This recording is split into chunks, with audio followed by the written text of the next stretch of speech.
Bonjour et bienvenue dans cette vidéo. Aujourd'hui nous allons parler de généalogie. Donc cette vidéo s'adresse à qui? Elle s'adresse à tous les débutants qui souhaitent apprendre et créer un arbre généalogique, mais aussi à tous les passionnés qui souhaitent approfondir leurs connaissances. Dans un premier temps, je vous expliquerai les bases de la généalogie, comment démarrer votre arbre généalogique. Et dans un deuxième temps, vous verrez comment approfondir vos connaissances sur la vie de vos ancêtres et aller le plus loin possible dans leur histoire. C'est parti, je lance la vidéo.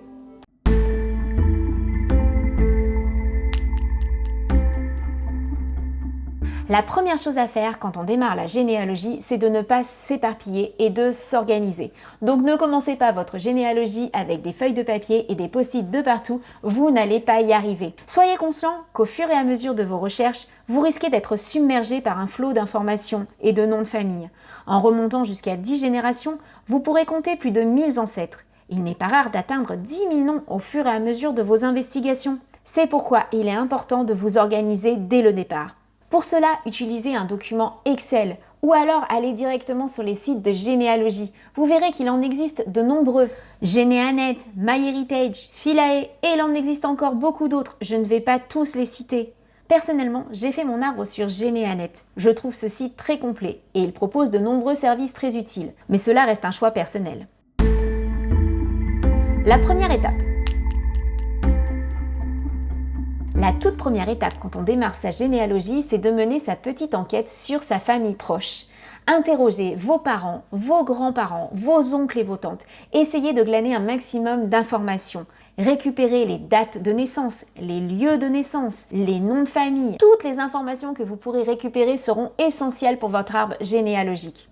Récupérez également tous les actes officiels que vous pourrez trouver, tels que les livrets de famille, les actes d'état civil, les actes de mariage, les actes de naissance. Les permis de conduire, les pièces d'identité, absolument tout. Tous ces éléments constitueront les premières bases solides de votre arbre généalogique et vous aideront à valider les informations que vous collectez. Connectez-vous avec la communauté généalogique. La généalogie est une passion partagée par de nombreuses personnes et grâce à Internet, toutes ces informations sont partagées gratuitement en ligne. Pour en tirer parti, utilisez les informations que vous avez déjà collectées auprès de votre famille et lancez des recherches sur les sites de généalogie en ligne. En y inscrivant simplement le nom et le prénom de vos ancêtres, vous accéderez à de nombreux arbres généalogiques partagés par d'autres utilisateurs. Ces arbres peuvent vous permettre de collecter des informations, d'établir des liens et de constituer progressivement votre propre arbre familial. Attention avec cette méthode, bien qu'il s'agisse d'un excellent point de départ, partez bien du principe que de nombreuses erreurs existent sur ces sites. Parfois, c'est lié à des confusions entre homonymes. Il faut savoir que dans un même village, plusieurs personnes pouvaient avoir le même prénom et le même nom de famille. Attention donc aux erreurs et aux confusions. Soyez vigilants et vérifiez chaque information grâce à la méthode que je vais donner dans le point suivant. Apprenez à rechercher dans les archives. Les archives sont une véritable mine d'or. C'est là que vous trouverez toutes les informations nécessaires pour vos ancêtres. Elles regroupent de nombreux documents officiels tels que les registres d'état civil, les recensements, les registres militaires, les archives notariales et bien d'autres encore. Bien sûr, vous pouvez vous rendre directement sur place pour consulter ces documents, accéder à une grande diversité d'informations. Mais si vous habitez loin, sachez que de nombreuses archives départementales et municipales sont disponibles en ligne. En visitant leur site web, vous aurez accès à des documents numérisés, tels que les actes de naissance, de mariage et de décès, souvent téléchargeables gratuitement. Une astuce pour commencer consiste à consulter les tables décennales, disponibles sur certaines périodes et localités. Si vous connaissez le nom et le prénom de votre ancêtre, mais que vous ignorez sa date de naissance exacte, les tables décennales permettent de retrouver cette information rapidement, car elles regroupent les événements en période de 10 ans. Une fois la date précise trouvée, vous pourrez consulter l'acte de naissance complet. Des changements à connaître. Il est essentiel de garder en tête que de nombreux changements vont apparaître pendant la Révolution française. Pour mieux interpréter les actes, vous devez absolument connaître ces changements. Le passage au calendrier républicain, de 1793 à 1805. Le calendrier grégorien est alors remplacé par le calendrier républicain. Les actes de naissance, de mariage, de décès datant de cette période utilisent donc les noms et les dates du calendrier républicain. Il est important de bien récupérer ces actes et de les convertir si nécessaire. Des tableaux et des convertisseurs en ligne sont disponibles pour transformer une date du calendrier républicain en une date grégorienne et vice-versa. ce qui est essentiel pour situer précisément les événements familiaux. Par exemple, si vous trouvez une date en 3, en 2 sur un acte, c'est que vous êtes face à un document établi sous ce calendrier. Sachez également que les actes ont changé de gestion pendant la Révolution française. Avant celle-ci, ils étaient gérés par les paroisses et par l'Église. Vous ne trouverez donc plus d'actes de naissance, mais d'actes de baptême. Vous ne trouverez plus non plus d'actes de décès, mais des actes de sépulture. Vous n'aurez ainsi donc pas la date exacte de la naissance, mais la date du baptême de l'enfant. Informations clés à collecter dans les actes. Pour chaque ancêtre, je vous conseille vivement de récupérer 3 actes. L'acte de naissance ou de baptême, l'acte de mariage et l'acte de décès ou l'acte de sépulture. Si vous souhaitez aller plus loin, vous pouvez également récupérer les actes de naissance de tous ces enfants. Vous aurez dessus de multiples informations supplémentaires comme ces différents changements d'adresse qui vous permettra peut-être de suivre un ancêtre. Une chose est sûre, c'est quand vous êtes en possession de ces actes, il faut bien savoir quelles informations récupérer dessus. Et c'est ce que nous allons voir ensemble. Les actes de naissance ou de baptême. En plus de la date et du lieu de naissance, vous y trouverez le nom des parents, parfois accompagné de leur lieu d'origine, ce qui permet de remonter une génération plus loin. Un détail souvent négligé mais important est le nom du parrain ou de la marraine. Ces personnes sont souvent des proches de la famille et peuvent détenir des informations précieuses ou même apparaître ailleurs dans l'arbre généalogique. Les actes de mariage. Ces actes fournissent généralement le nom des époux, leur âge, leur profession, leur lieu de naissance, ainsi que le nom et les métiers de leurs parents. Cet acte est un moyen de savoir si vos ancêtres savaient signer ou non, indiquant leur niveau d'alphabétisation. Ne négligez jamais la section dédiée aux témoins. Ceux-ci sont souvent des familles proches, des frères, des sœurs, des cousins, offrant des indices précieux pour confirmer les liens familiaux et étoffer votre recherche. Acte de décès ou de sépulture. Ces actes vous renseignent sur la date du décès. Parfois la date ou l'âge de la naissance, les lieux de naissance et de décès, des informations essentielles pour localiser et contextualiser votre ancêtre sur une période précise. Certaines mentions peuvent également indiquer des détails sur la vie ou les relations familiales du défunt. Décoder l'écriture ancienne. Alors il est vrai qu'il n'est pas toujours facile de déchiffrer un acte de naissance, un acte de décès, surtout quand ces actes sont très anciens. Plus on remonte dans le temps et plus c'est difficile à déchiffrer. Déjà, je vous rassure, à force de les lire, vous irez de plus en plus vite et vous comprendrez de mieux en mieux ce qu'il est écrit. Ceci dit, sachez que sur Internet, vous trouverez de nombreux sites qui peuvent vous aider à déchiffrer les écritures anciennes. Je vais vous mettre quelques images que j'ai récupérées sur Internet. Vous verrez qu'il y a de nombreux sites qui vont vous aider à interpréter et comprendre certaines lettres. Quelque chose de très important aussi quand on fait de la généalogie, c'est de savoir que le nom de famille et les prénoms peuvent changer d'orthographe d'un acte à l'autre. Et oui, on est dans une époque où tout n'était pas réglementé comme aujourd'hui, pas d'ordinateur, donc tout le monde écrivait un peu le nom de famille à sa façon. Ainsi, il n'est pas rare de trouver sur l'acte de naissance un Dupont avec un T et sur l'acte de décès un Dupont avec un D. C'est pas pour autant qu'il ne s'agit pas de la même personne. Les archives militaires.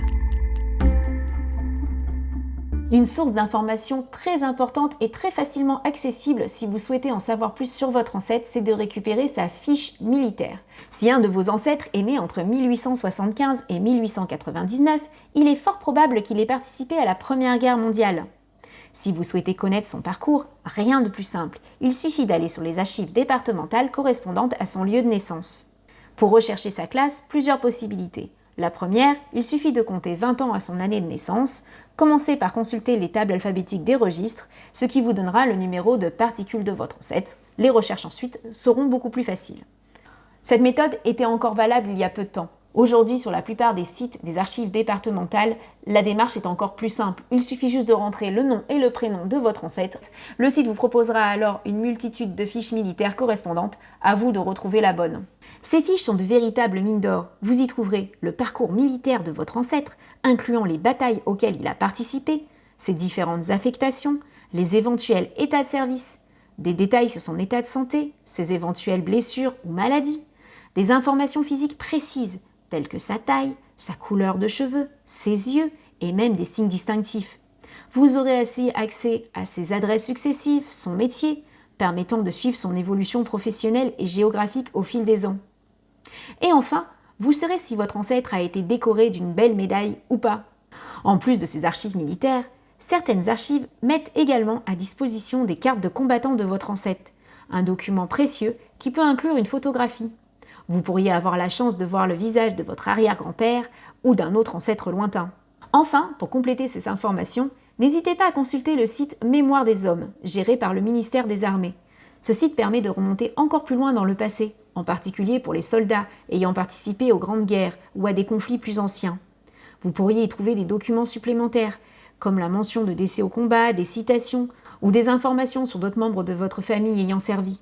À noter aussi que le site Généanet peut vous aider dans vos démarches. Pour mon cas à moi, j'ai recherché des informations sur un ancêtre né en 1741 et j'ai trouvé une multitude d'informations. Par exemple, qu'il avait un long nez, de petits yeux gris, une cicatrice au front du côté droit. J'ai également découvert qu'il était journalier et qu'il avait choisi en nom de guerre le nom de sa ville de naissance. Qui sait ce que vous pourriez trouver? La presse et les livres. Si vous cherchez un maximum d'informations sur vos ancêtres, je vous conseille d'aller fouiller dans la presse locale de l'époque. Pour ceci, rendez-vous sur le site Retro News. Rien de plus simple. Il vous suffit de taper le nom de votre ancêtre, de parcourir les articles proposés. Le nom apparaîtra même en jaune pour faciliter les recherches. Vous aurez alors peut-être la chance, comme moi, de retrouver un de vos ancêtres dans plusieurs articles de journaux.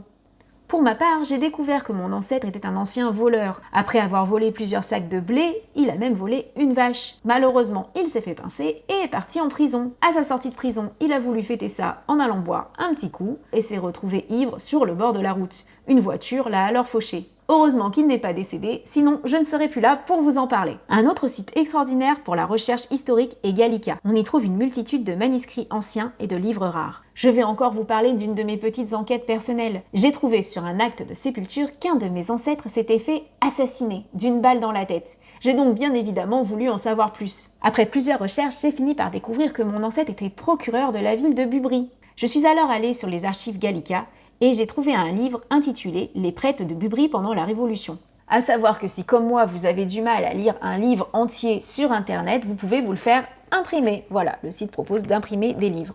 Donc moi, j'ai fait imprimer ce livre. Je vous montre à quoi ça ressemble à l'intérieur. En fait, ils impriment les pages anciennes du livre. Hop. Et c'est en recherchant dans ce livre, en le lisant entièrement, que j'ai découvert qu'il était mentionné à de nombreuses reprises mon ancêtre. J'ai pu ainsi retracer tout son parcours. Je suis allée jusqu'au bout puisqu'à partir de ces informations, je suis allée aux archives départementales, j'ai retrouvé des lettres, des extraits de procès, etc. etc. Et j'ai fini par découvrir qui avait assassiné mon ancêtre. Je vous promets, j'ai vraiment eu l'impression de faire un véritable escape game. C'est quelque chose que je vous recommande à tous. Les autres informations que l'on peut retrouver. Comme je viens de le préciser, si vous arrivez à vous rendre aux archives départementales, vous pourrez creuser vos recherches encore plus loin puisqu'il existe une multitude de documents, comme les répertoires des notaires, la liste des conscrits, les registres d'écrous et bien d'autres. Vous pouvez y passer des heures. Sur Internet, vous trouverez aussi des ressources intéressantes, comme les plans cadastraux, datant de l'époque napoléonienne, qui peuvent vous aider à localiser une ancienne demeure, une ferme, même un vieux moulin. De nombreuses cartes postales anciennes sont également disponibles en ligne, vous permettant de revivre l'atmosphère et les lieux où ont vécu vos ancêtres. Quelque chose aussi que je peux vous conseiller de faire, vous auriez peut-être la chance comme moi d'y arriver, c'est de contacter les anciennes écoles, où peut-être des membres de vos familles ont été. Pour ma part, j'ai réussi à retrouver le dossier scolaire de ma grand-mère datant de 1920. Donc, comme vous le voyez, en fouillant d'un petit peu de partout, on peut trouver des données et des informations très importantes. Quelque chose aussi à faire, c'est d'aller sur des sites comme eBay et taper tout simplement le nom de vos ancêtres. Ça paraît tout bête, mais c'est ainsi que j'ai pu retrouver la boutique d'un de mes ancêtres datant de 1910 sur une ancienne photo. Vous voyez, les informations, on les trouve un peu de partout. Je vous conseille des livres. Avant de finir cette vidéo, je voudrais vous parler de quelques livres qui m'aident régulièrement pour ma généalogie. Je précise que je ne connais pas personnellement les auteurs de ces livres, que ce n'est donc pas de la publicité déguisée, mais uniquement des livres que j'apprécie. De la même manière que pour tous les sites que j'ai évoqués sur cette vidéo, je ne touche pas d'argent pour vous en parler. Voilà, c'est vraiment des conseils, des choses que j'ai aimées personnellement. Un livre que je voudrais vraiment vous conseiller, c'est celui-ci, donc ça s'appelle Contexte France. Voilà, c'est un livre, c'est une petite mine d'or pour ceux qui font de la généalogie, en tout cas pour moi ça a été une véritable mine d'or. Il va vous donner des précisions sur la vie en France année par année. Vous pourrez connaître le coût de la vie, vous pourrez connaître, si nous prenons une date au hasard, par exemple 1851, je vais avoir le contexte historique, je vais avoir la vie économique de cette période. Ça va vous donner de précieux renseignements sur l'état de vie de vos ancêtres à une date précise. Un autre petit livre que je conseille, alors il en existe de différentes marques, je vous mets celui-là, mais vous verrez que dans toutes les villes pratiquement ça existe, c'est d'acheter un petit livre si vous êtes renseigné sur le village dans lequel a vécu vos ancêtres. Alors ça s'appelle Mémoire en images, donc ils en font sur beaucoup de villes. Il existe d'autres marques qui font un peu le même type de produit. Moi j'aime bien celui-là puisque vous aurez à chaque fois des anciennes cartes postales, des lieux où ont vécu vos ancêtres. Et si comme moi vous avez un petit peu de chance, eh ben vous les retrouverez peut-être tout simplement. Moi je les ai carrément retrouvés, il y avait leur nom, leurs photos, il y avait tout dessus et j'ai pu retrouver des photos de mes ancêtres. Je trouve que c'est extrêmement sympa. Voilà, je crois que je vous ai donné un petit peu les petits livres qui me font avancer. Je vous ai donné pas mal d'informations dans cette vidéo. Je n'ai pas pu tout parler. Je ferai d'autres vidéos et j'évoquerai d'autres choses sur la généalogie. Si vous êtes passionné de choses anciennes, de généalogie, la vie ancienne, des photos en général, n'hésitez pas à vous abonner à ma chaîne. Et vous verrez que sur d'autres vidéos, je rentrerai plus en détail. Là, vraiment, l'idée, c'était de faire un point global sur tout ça. J'espère que vous avez aimé. Je vous retrouve très vite. Je vous fais plein de bisous.